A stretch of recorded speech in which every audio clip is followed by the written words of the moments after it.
చాలా జోష్గా ఉన్నారు. గుడ్. నా పేరు జావేద్. నేను ట్రాఫిక్ ఇన్స్పెక్టర్గా పనిచేస్తున్నాను ఇక్కడ గత 4 నెలల నుంచి. సో ముఖ్యంగా ప్రస్తుత రోజుల్లో రోడ్ యాక్సిడెంట్స్ ఎక్కువ అవుతున్నాయి. అది డ్రైవర్ ఫాల్ట్ కావచ్చు, లేదా పెడస్ట్రియన్స్ ఫాల్ట్ కావచ్చు, లేదా రోడ్ ప్రిపరేషన్లో ఫాల్ట్ కావచ్చు, లేదా పశువులు అడ్డం వచ్చి కావచ్చు. ఎన్నో కారణాలు ఉంటున్నాయి. సో దీని గురించి మనం తెలుసుకోవాల్సిన అవసరం ఎంతైనా ఉంది. రీసెంట్గా లాస్ట్ 3 months తీసుకుంటే ఒక హెడ్ ఇంజురీస్తోనే దాదాపు 667 మెంబర్స్ చనిపోయారు. మిగిలిన మళ్ళీ బాడీ ఇంజురీస్ కాకుండా మరి చిన్న చిన్న గాయాలు అంటే పోలీస్ స్టేషన్లో రిపోర్ట్ అయినవే 667. దాదాపు 19% మన ఇండియాలో చూసుకుంటే 19% పెడెస్ట్రియన్స్ యాక్సిడెంట్లో చనిపోతున్నారు. అంటే వీరికి ఎటువంటి సంబంధం లేదు, వీళ్ళు బండి నడపరు, ఎక్కడో సైడ్ వెళ్తూ ఉంటారు, బండ్లు వచ్చేసి వాళ్ళకి యాక్సిడెంట్ చేస్తున్నాయి. సో ప్రతి ఒక్కరు కూడా చిన్నలు కానీ పెద్దలు కానీ ఎవరైనా నాకు డ్రైవింగ్ లైసెన్స్ లేదు, నాది చిన్న ఏజ్, నేను పిల్లలు, నేను బండి నడపను, ఈ ట్రాఫిక్ అవేర్నెస్ నాకు అవసరం లేదు అని అనుకుంటే పొరపాటే. ప్రతి ఒక్కరూ కూడా ఈ ట్రాఫిక్ అవేర్నెస్ కూడా గురించి తెలుసుకోవాల్సిన అవసరం ఎంతైనా ఉంది. సో ముఖ్యంగా ఈ ట్రాఫిక్ గురించి మెయిన్ ఇంజనీరింగ్ స్టాఫ్ ఎక్కడెక్కడ రోడ్స్ ఏ విధంగా ఉండాలి, వైడెన్ ఎక్కడ ఉండాలి, సిగ్నల్స్ ఎక్కడ పెట్టాలి, సైన్స్ ఎక్కడ పెట్టాలి, చిన్న నేరో రోడ్డు ఉంటే ఏ విధమైనటువంటి సైన్స్ పెట్టాలా, అంటే ప్రికాషన్స్ ఏ విధంగా ఇవ్వాలా, మ్యాండేటరీ సైన్స్ ఏ విధంగా పెట్టాలా, ఇన్ఫర్మేటివ్ సైన్స్ ఏ విధంగా పెట్టాలా, ఇవన్నీ కూడా ఇంజనీరింగ్ స్టాఫ్ ప్లాన్ చేస్తారు. అదేవిధంగా రోడ్స్ తయారు చేస్తారు. రోడ్స్ దానికి అనుకూలంగానే చేస్తారు. టర్న్స్ కానీ ఒక హిల్ ఏరియా ఎక్కాలనుకోండి, దానికి అనుకూలంగానే రోడ్ వైడెన్ చేయడము, టోటల్ మీద యాక్సిడెంట్స్ ని ప్రివెంట్ చేయడమే మెయిన్ ఉద్దేశం. సో దీంట్లో వీళ్ళు మనకు 3 రకాలుగా సిగ్నల్స్ ఉంటాయి. అది రెడ్, ఆరెంజ్, గ్రీన్. రెడ్ అంటే వెహికల్స్ మూవ్మెంట్ చేయడానికి. ఎప్పుడైతే వెహికల్ మూవ్మెంట్ చేయకుండా ఆపుతారో రెడ్ పడినప్పుడు మనం మూవ్మెంట్ చేయొచ్చు. అర్థమైందా? ఇప్పుడు ఫర్ ఎగ్జాంపుల్ సిగ్నల్స్ దగ్గర రెడ్ లైట్ పడింది అనుకోండి, వెహికల్స్ అన్ని ఆగిపోతాయి. ఆగినప్పుడు మనం ఏం చేయొచ్చు, మనం మూవ్మెంట్ చేయొచ్చు, అంతేనా?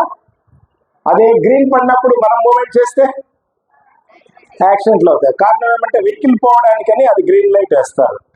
సో రెండోది ఆరెంజ్. ఆరెంజ్ అంటే రెడీ టు గో వాళ్ళకు, 2 వీలర్స్ వెహికల్స్ వాళ్ళకి. సో అట్లాంటి టైంలో కూడా మీరు మూవ్మెంట్ చేయకూడదు. రెండోది రోడ్ ఎప్పుడైతే క్రాస్ చేయాలనుకుంటున్నారో ఆటోమేటిక్గా మీరు ఎక్కడ పెడస్ట్రియన్ లైన్ దగ్గరే చేయాలి. అట్లా కాకుండా ఇంకెక్కడో మధ్యలో చేయాల్సి వచ్చింది, మీరు స్ట్రైట్గా చేయకూడదు, డయాగ్నల్గా చేయాలి.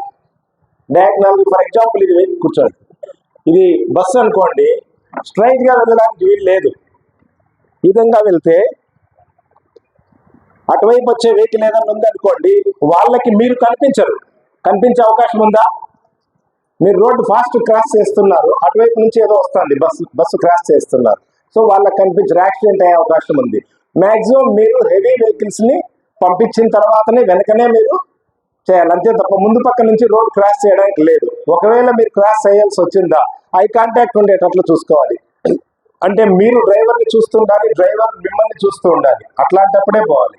అంతే తప్ప డ్రైవర్ ఏదో చేస్తుంటాడు, మీరు హడావిడిగా ఫాస్ట్ క్రాస్ చేయకూడదు, డయాగ్నల్గా వెళ్ళిపోవాలి, చూస్తూ పోవాలి అతన్ని సిచ్యువేషన్.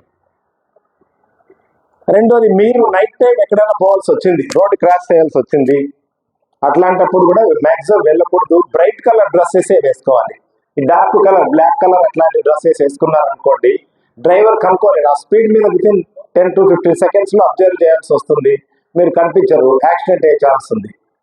మామూలుగా నైట్ టైం అయితే ఆ వెహికల్ డ్రైవర్స్ కూడా రోడ్డు చాలా ఖాళీ ఉందని చెప్పేసి స్పీడ్గా వెళ్తూ ఉంటాడు.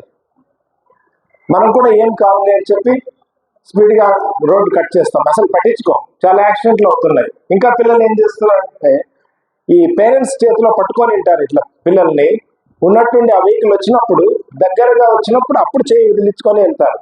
ఇట్లాంటి ఇన్సిడెంట్లు చాలా ఉన్నాయి.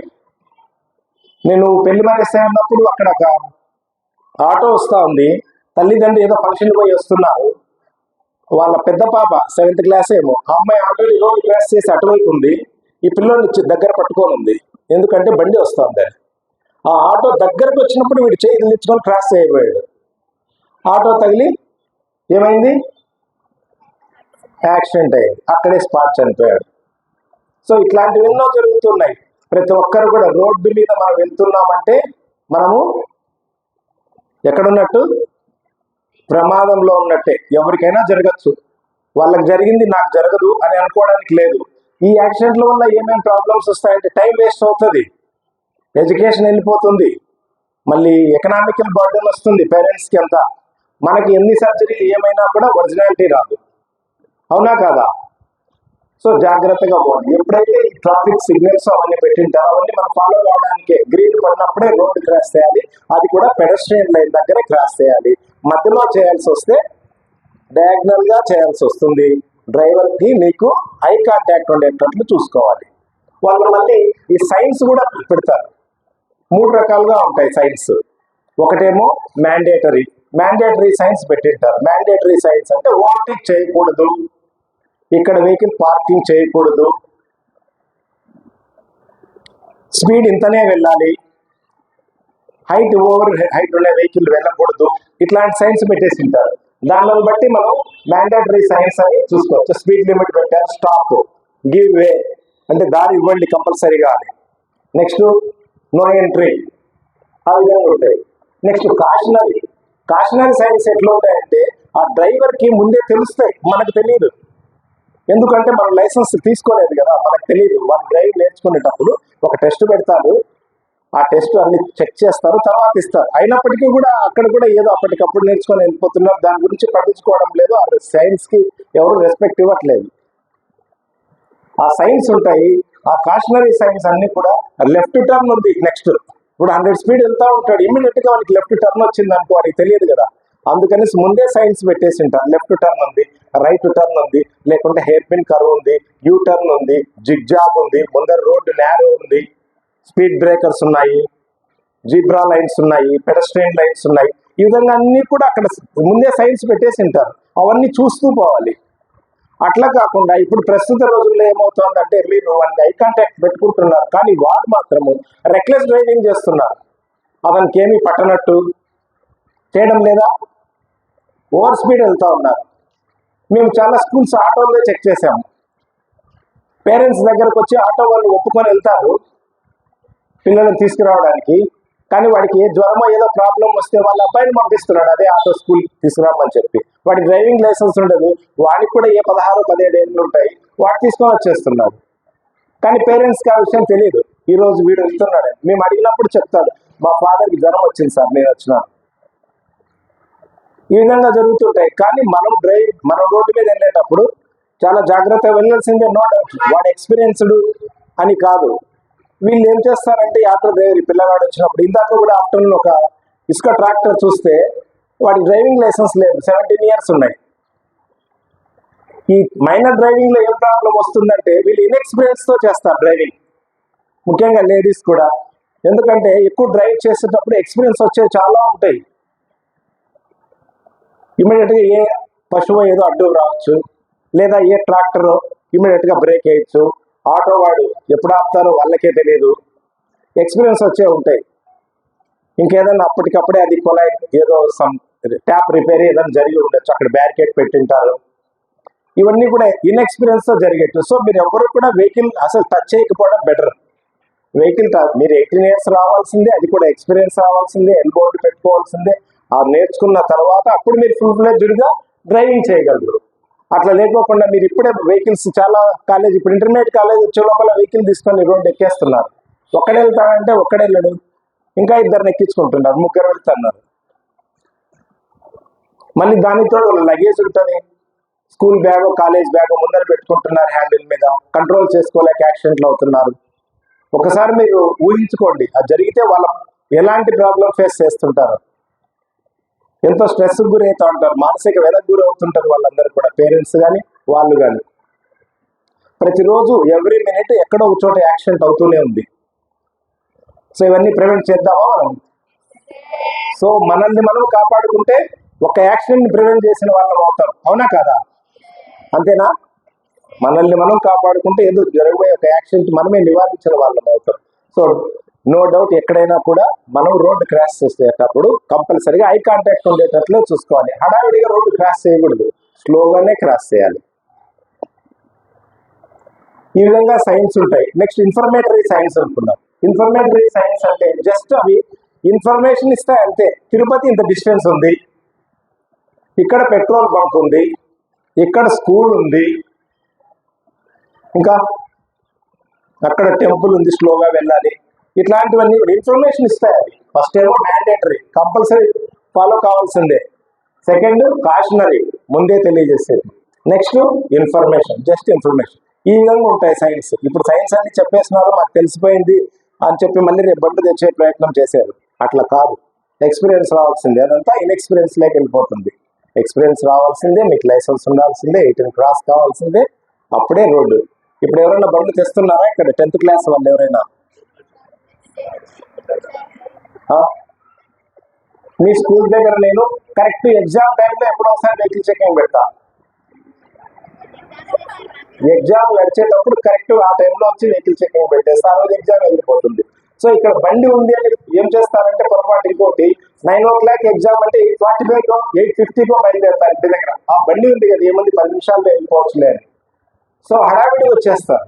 ఎవరు కూడా ఇప్పుడు తొందరగా, ఎవరు కూడా స్లోగా ప్రయత్నం ఎవరు చేయట్లేదు, అంతా హడావిడిగానే. ఈవెన్ యూత్ అయితే మరీ ఎక్కువ అయిపోయింది ఈ మధ్య. ఏం పని ఉండదు, ఫ్రెండ్ ఇంటి దగ్గర పోతుంటాడు, ఫాస్ట్ పోయి బండిని ఓవర్టేక్ చేసి లెఫ్ట్ పోయి అక్కడ ఆపుతారు వాళ్ళ ఇంటి దగ్గర. ఎట్లా నువ్వు లెఫ్ట్ పోయి రైట్ పోయి బండి ఆపాలనుకున్నప్పుడు ఆ బండిని పంపించి వెళ్ళొచ్చు కదా, వెళ్ళరు. ఇన్ఎక్స్పీరియన్స్. రోడ్డు ఎక్కేటప్పుడు ఏదైనా హెవీ వెహికల్ వస్తుంటే ఫస్ట్ దాన్ని పంపించి తర్వాతే రోడ్డు ఎక్కాలి. అట్లా కాకుండా ఒక పక్కన వెహికల్ వస్తూ ఉంటుంది, వీడేమో మళ్ళీ రోడ్డు ఎక్కేస్తుంటాడు. ఇవన్నీ ఎక్స్పీరియన్స్లే. సో ఆ విధంగా ఇన్ఫర్మేటివ్ ఉంటాయి. నెక్స్ట్ ఎడ్యుకేషన్ వచ్చి మ్యాక్సిమం పోలీస్ కానీ ప్రెస్ వీళ్ళంతా కూడా కోర్టు రకరకాల ఎడ్యుకేట్ చేయాలని ప్రయత్నిస్తాం మేము. అదే కాకుండా మేము ట్రాఫిక్ని రెగ్యులేట్ చేయడానికి ట్రై చేస్తాం. ట్రాఫిక్ ఫ్లో స్మూత్గా జరగాలని మ్యాక్సిమం ట్రై చేస్తాం. దీనివల్ల ఏమవుతుందంటే ట్రాఫిక్ ఎక్కువసేపు అక్కడ బండ్లు నిలబడడం వల్ల అవి పొల్యూషన్ వదులుతాయి. పొల్యూషన్ లేకుండా చేయగలం. రెండోది, వాళ్ళకి ఫ్యూయల్ కూడా సేవ్ అవుతుంది. 3, వాళ్ళకు టైం సేవ్ అవుతుంది ముఖ్యంగా. 4, వాడు ఆఫీస్కి లేట్గా వెళ్ళాడు అనుకోండి, ఏదో స్ట్రెస్ గురి అవుతారు, లేట్ అయిపోయింది ఏదో హడావిడి. సో ఆ స్ట్రెస్ నుంచి కూడా వాళ్ళు ఫ్రీ అవుతారు. టోటల్ మీద ట్రాఫిక్ రెగ్యులేట్ చేయడానికి మేము ఉంటాం. ఇక ఏదైనా యాక్సిడెంట్ అయినా అనుకోండి, ఆ యాక్సిడెంట్ సీన్ని ఫస్ట్ ప్రొటెక్ట్ చేసుకుంటాము. తర్వాత మళ్ళీ అక్కడ ఎవరికైనా గాయాలు ఏదన్నా అయినా ఆ హెల్త్ ఎమర్జెన్సీ 108 వాళ్ళకి ఎవరికైనా చెప్పేసి అక్కడ పంపించడం అతన్ని. మరి అక్కడ ఉండే బండ్లని పక్కకు నెట్టి మళ్ళీ ట్రాఫిక్ క్లియర్ అయ్యేటట్లే చూసుకుంటాం. కానీ దీంట్లో పబ్లిక్ ఎవరు హెల్ప్ చేయరు దీనిలో. ఇప్పుడు ప్రస్తుత పరిస్థితులు ఏమవుతుందంటే అందరూ సెల్లులు ఎత్తుకొని వస్తారు. ఎవరైనా ఇప్పుడు యాక్సిడెంట్ ఇద్దరు పడి ఉంటే అక్కడ ఎవరు వాళ్ళకి హెల్ప్ చేసే ప్రయత్నం చేయట్లేదు. సెల్లులు ఎత్తుకొని వీడియో చూస్తుంటారు. అవునా? అదే కదా చేస్తున్నారు ఇప్పుడు. కానీ మనిషికి మనిషి సహాయం చేసుకునే రోజులు వెళ్ళిపోతున్నాయి. ఒక్కసారి క్లాప్స్ కొట్టండి ఇట్లా.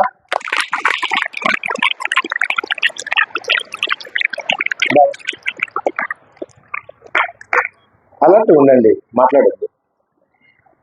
సో ఒకరికొకరు సహాయం చేసుకునే గుణం వెళ్ళిపోయింది.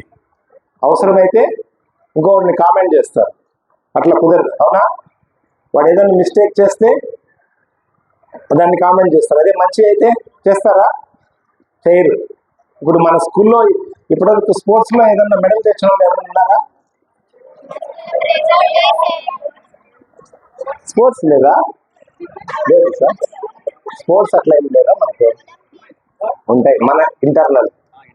Okay okay. సో కానీ అదే వేరే ఏదైనా భీమనా సినిమా గురించి చెప్తే మాత్రం ఇమ్మీడియట్గా రియాక్ట్ అవుతారు. ఎందుకని? అనవసరమైన విషయాల్లో ఎక్కువ మనం జోక్యం చేసుకుంటున్నాం. ఇప్పుడు ఏది అవసరమో అది చూడడంలే. సో ఇది చాలా ఇంపార్టెంట్ మనకు. దీని గురించి ఎవరికి తెలియదు. ఈ రోడ్ ట్రాఫిక్ అవేర్నెస్ అనేది చాలా ఇంపార్టెంట్. మేము ఎడ్యుకేట్ చేస్తే కూడా కొంతమంది అటు ఇటు చూస్తూ ఉన్నారు, అందుకు మళ్ళీ మధ్యలో ఇది చెప్పాల్సి వచ్చింది. సో ఇది చాలా ఇంపార్టెంట్ సబ్జెక్ట్ ఇది. ఎందుకంటే ఇది ఒక ప్రాణాన్ని కాపాడే ప్రయత్నం. సో నెక్స్ట్ పోతే ఆ ట్రాఫిక్ ని రెగ్యులేట్ చేయడమే కాకుండా మళ్ళీ అక్కడ జరిగిన సీన్ ఏదైనా యాక్సిడెంట్ అయినా వాళ్ళని తీసి పంపించడము, వాళ్ళకి ఫస్ట్ ఎయిడ్ చేయడం, ఇదే కాకుండా మళ్ళీ డ్రైవింగ్ లైసెన్స్ లేకుండా నడిపే వాళ్ళని కంట్రోల్ చేయడం కోసం ఫైన్లు వేయడము, లేదా అదే వెహికల్ రాంగ్ పార్కింగ్ చేసి ఉంటే వాళ్ళకి ఫైన్ వేయడము, రోడ్డు నుంచి పక్కకు పెట్టించడము, ఇలాంటివి కూడా మ్యాక్సిమం ట్రై చేస్తాం. అయినప్పటికీ కూడా ఎన్నో యాక్సిడెంట్లు అవుతాయి. కారణం ఏమంటే నెగ్లిజెన్సీ. ఏ టీ హోటల్లో ఉంటుంది, రోడ్డు మీద బండి పెట్టేస్తాం, లోపలికి వెళ్ళిపోతారు, వేరే వాళ్ళకి అబ్స్ట్రక్షన్ అవుతుంది. అది అయినా కూడా ఎవరికి పట్టదు. Yes are no? సో ఈ విధంగా జరుగుతూ ఉన్నాయి. సో ఇవన్నీ చూస్తే మనము ఇంజనీరింగ్ స్టాఫ్ ఏం చేస్తారు, నెక్స్ట్ ఎన్ఫోర్స్మెంట్ ఏముంది, సైన్స్ ఏముంది, మీరు ఎడ్యుకేట్ ఏ విధంగా చేస్తున్నారో తెలుస్తాం. కానీ ఇప్పుడు ముఖ్యంగా యాక్సిడెంట్స్ జరగడంలో ఎవరెవరి పాత్ర ఎంత ఉంది అని తెలుసుకుందాం. ఇప్పుడు ఫస్ట్ వచ్చేసి మనిషి డ్రైవర్ ఫాల్ట్ ఎక్కువ ఉంటుంది ఫస్ట్. సో వీడు లాంగ్ డిస్టెన్స్ చేసినప్పుడు ఎక్కువ అలసిపోవడం వల్ల యాక్సిడెంట్లు అవుతాయి. ఫర్ ఎగ్జాంపుల్ ఇక్కడ నుంచి విజయవాడ పోవాలనుకోండి, మధ్యలో బ్రేక్స్ ఇస్తూ పోవాలి, కానీ అట్లా ఉండదు. ఎవరు హడావిడికి వెళ్తారు, మధ్యలో బ్రేక్ ఎవరు హడావిడికి వెళ్ళిపోవడం వల్ల ఎక్కువ యాక్సిడెంట్లు అవుతాయి. Next negligence. సైన్స్ ఉంటాయి, స్లోగా వెళ్ళమని ఉంటుంది అక్కడ, go slow, accident prone ahead అని ఉంటాయి అక్కడ, కానీ ఏం పట్టించుకోరు. బండి తొక్కితే వెళ్ళిపోతా ఉంది కదా, ఓవర్ స్పీడ్ వెళ్ళిపోతారు, ఓవర్ స్పీడ్ వెళ్ళిపోయి యాక్సిడెంట్ అవుతాయి. నెక్స్ట్ నీవు బాగా డ్రైవింగ్ చేసినా, ఒళ్ళు దగ్గర పెట్టుకొని చేసిన ఎదుటివాడు చేసే మిస్టేక్స్ కూడా మనకి యాక్సిడెంట్లు అవుతున్నాయి వాడి నెగ్లిజెన్సీ వల్ల. ఇప్పుడు ఫర్ ఎగ్జాంపుల్ నైట్ టైం ఏ లారీనో ట్రాక్టరో ఏదైనా రిపేర్ అయింది అనుకోండి, రాళ్ళు అవన్నీ ఏదైనా అడ్డం పెట్టేసి ఉంటాడు, వాడు రిపేర్ టైం అయిపోతుంది, అంతా అయిపోతుంది. తర్వాత ఆ వెహికల్ తీసుకుపోతాడు, కానీ ఆ రాళ్ళన్నీ అక్కడే పెట్టి ఉంచుతున్నాడు. మీరు అప్పుడే ఆ రోడ్ ఏంటో పోయింటారు, చాలా రోడ్డు క్లియర్గా ఉంది అనుకొని మీరు వెళ్తారు, కానీ అప్పుడు ఉన్నట్టుండి రాళ్ళు కనిపిస్తాయి అక్కడ, కంట్రోల్ చేసుకోలేక యాక్సిడెంట్ అవుతాయి. ఇంకా కొంతమంది ఏం చేస్తారంటే ఏ టీకో దేనికో నైట్ టైము లారీ కనీసం 2 టైర్లన్నా కింద దించాలి, అట్లా కూడా కాకుండా రోడ్డు మీదనే పెట్టేసి వాళ్ళ పని చేసి వెళ్ళిపోతారు. సో ఇక్కడ ఇప్పుడు ఈ వెహికల్ పోతున్నప్పుడు రోడ్డు మీద ఒక వెహికల్ నిలబడి ఉంటే ఎదురుగా ఏదన్నా వెహికల్ వస్తుంది అనుకోండి, ఆ లైటింగ్కి ఈ డ్రైవర్కి ఆ ముందర ఉండే వెహికల్ కనిపించదు. అర్థమైందా? ఎదురుగా పడే లైట్ వీడి కళ్ళలో పడడం వల్ల వీడికి ఎదురుగా రోడ్డు మీద పార్క్ చేసిన వెహికల్ కనిపించదు. సో అట్లాంటప్పుడు ఆటోమేటిక్గా దాని కింద దూరిపోతున్నారు, చనిపోతున్నారు. చాలా యాక్సిడెంట్లు జరిగినాయి ఈ విధంగా. ట్రాక్టర్స్ రోడ్డు మీద పెట్టేసి ఉంటారు వాళ్ళు. సో నైట్ టైం పోయేటప్పుడు ఎంతో జాగ్రత్తగా వెళ్ళాల్సిందే కంపల్సరిగా. దానికి తోడు ఇప్పుడు లైటింగ్ చాలా ఎక్కువైపోతుంది, ఎక్కువ లైట్స్ స్ట్రాంగ్ కంపెనీ వాడు ఇచ్చిన దానికంటే ఈ లైట్స్ ఎక్కువ పెట్టేస్తున్నారు. సో ఇవన్నీ కూడా ఎక్స్పీరియన్స్ రావాల్సింది. ఇంకా కొంతమంది ఏం చేస్తారంటే ఈ పశువులు ఏదన్నా యాక్సిడెంట్ చేసిన తర్వాత మళ్ళీ అక్కడ ఆపి దాని పక్కకి గిగితే ఏమన్నా అవుతుందేమో, మమ్మల్ని అడుగుతారేమో అని చెప్పి అవి అట్లే వదిలేసి వెళ్ళిపోతారు. ఆ ఎనుములు ఉంటాయి, నల్లగా ఉంటాయి ఎనుములు, ఆ రోడ్డు మీద పడేసి అట్లే వెళ్ళిపోయి ఉంటాయి. ఇంకో వెహికల్ చూడు కనుక్కోలేక దాని గురించి పల్టీలు కొట్టిన యాక్సిడెంట్లు చాలా చూశాను నేను. ఒంటిమిట్టలో ఉన్నప్పుడు 6 గంటలకు ఒక ఎనుము